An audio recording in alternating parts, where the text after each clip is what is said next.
Friends, कसे आहेत तुम्ही सगळेजण? तर आता मुलांच्या स्कूल चालू होतील त्याच्यासाठी आपण असा एक जे पीठ आहे ते असं बनवून ठेवलं तर तुम्ही नक्कीच यापासून मस्तपैकी कोणते कोणते पदार्थ बनवू शकता. इथे मी 2 वाटी तांदूळ घेतलेले, अर्धी वाटी उडदाची डाळ आणि अर्धी वाटी चणा डाळ घेतली. ही 2-3 पाण्यात धुवून आणि 1 चमचा मेथी टाकले आणि याच्यामध्ये 2-3 वाटी पाणी टाकून 5-6 तास असंच भिजवून ठेवलेलं आहे.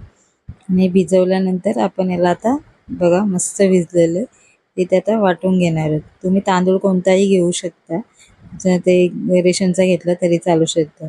इथे मी 1 वाटी पोहे याच्यामध्ये धुवून टाकलेले आणि आपल्याला मिश्रण मस्त की थोडं थोडं घेऊन वाटून घ्यायचं.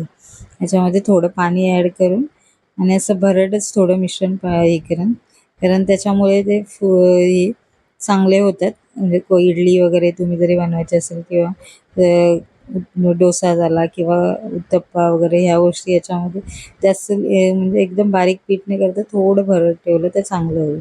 आणि इथे बघा मी मोठ्या भांड्यात ते काढून टाकले आणि आपण हे पीठ तुम्ही कसं 2-4 दिवस आरामशीर टिकवू शकता. तर सर्व पीठ माझं इथं रेडी झालेलं आहे करून. आणि आता हे मी फर्मेट करण्यासाठी रात्रभर ठेवणार आहे. मोठ्या भांड्यात ठेवल्यामुळे कसं ते जरी फुगलं तरी खाली पडू शकत नाही, म्हणून त्याच्यासाठी झाकण देऊन रात्रभर असं फुगून देऊ. तर बघा आता मी याच्यामध्ये काहीच इनो सोडा वगैरे असं काहीच टाकलेलं नाही आणि मस्तपैकी पीठ फुगून वरती आलेलं आहे. या पिठापासून तुम्ही इडली, डोसा, आप्पे, उत्तप्पा वगैरे असं काही मुलांना बनवून देऊ शकता. तसं ढोकळा वगैरे पण बनवून देऊ शकता किंवा जर अजून काय बनवायचं असेल तर ते पण बनवू शकता. तर जेवढं पीठ पाहिजे तेवढं तुम्ही काढून घ्या आणि बाकीचं पीठ तुम्ही फ्रीजमध्ये ठेवून द्या. तसंच भरपूर दिवस म्हणजे 3-4 दिवस तर नक्की टिकतं. त्याच्यामध्ये मी मीठ चवीनुसार टाकलेलं आहे आणि आता आपण ह्याच्यापासून नाश्ता बनवूया. तर इथे मी लोखंडी तवा घेतलेला आहे, त्याला थोडं गरम करून घेतलेलं आहे आणि त्या तव्यावर थोडंसं एक म्हणजे 2-3 थेंब तेल टाकून आपण ह्याच्यामध्ये त्याला ग्रेस करून घेणार आहे तेलाने आणि मस्तपैकी आपला नाश्ता रेडी होईल. तर इथे बघा 2 चमचे मी पीठ टाकून घेणार आहे आणि हे पीठ आपण याचं थोडंसं जाडसरच टाकून घ्या आणि थोडं जस्ट पसरून घ्या जेवढं तुम्हाला हवं आहे, मोठा छोटा हे करून. आणि आपण याला असंच 2 मिनटं मंद गॅसवर किंवा मिडियम गॅसवर आपण शिजवून घेणार आहे. ते जास्त तेल पण नाही लागणार आणि लोखंडी तवा घेतल्यामुळे अजून त्याचा टेस्ट पण चांगली लागते आणि हेल्दी पण होईल. अशा पद्धतीने तवे वगैरे तुम्ही नक्की वापरून असे हे करा, कारण आपण नॉनस्टिकच्या तव्यावर केल्यामुळे ते असं निघले नाही तर आपण खरडून वगैरे असं काढत असतो आणि त्याच्यामुळे त्याचं जे हे ते निघून जातं. त्याच्यापेक्षा असे लोखंडी तव्यावर केलेले चांगले होते. तर बघा 2 मिनटात मस्त आपला झालेला आहे रेडी. आणि आता हे आपण पलटी करून घेणार आहे. हे बघा मस्त जाळीदार झालेलं आहे आणि त्याला किती क्रिस्पी झालेलं आहे. आता आपण इथे त्याच्यावर इथे सॉसेस लावून घेणार आहे.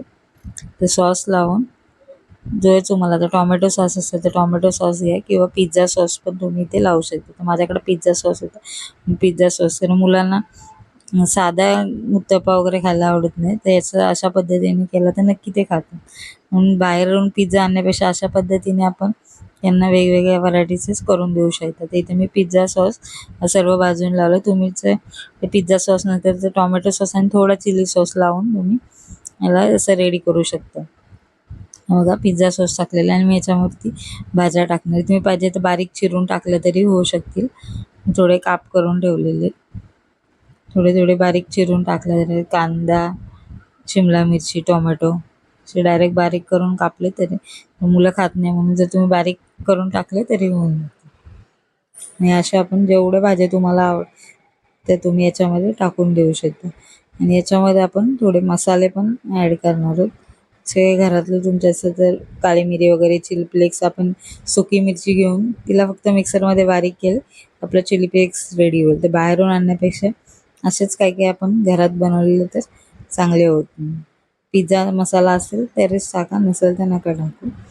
तर इथे बघा मी चिली फ्लेक्स टाकलेले आणि पिझ्झा मसाला आणि ऑरिगॅनो टाकलेलं आहे.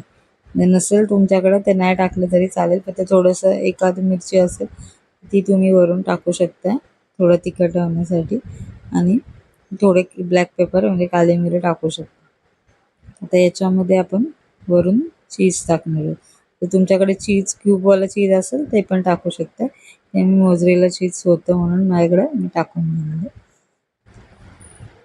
सर्वकडे पसरून घ्या आणि याला मंद गॅसवरच आपण 1 ते 2 मिनटं चीज जेवढं मेल्ट होईपर्यंत आपण याला शिजवून घेणार आहोत. आता मुलांचे तर टिफिनसाठी आपल्याला पाहिजे असतं तर आपण असं पीठ तुम्ही 1-2 दिवस असं रेडी करून आपल्याला पाहिजे त्या पदार्थ याच्यापासून बनवू शकतो. तर बघा 2 मिनटं मी हे मंद असतं तर आता बघा चीज मस्त पिघळलं आहे आणि आपला हा डोसा पिझ्झा रेडी झालेला आहे.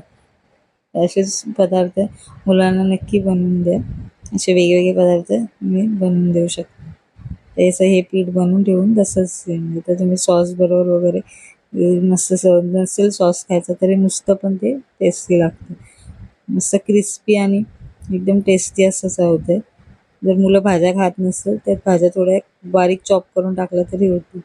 Thank you for watching.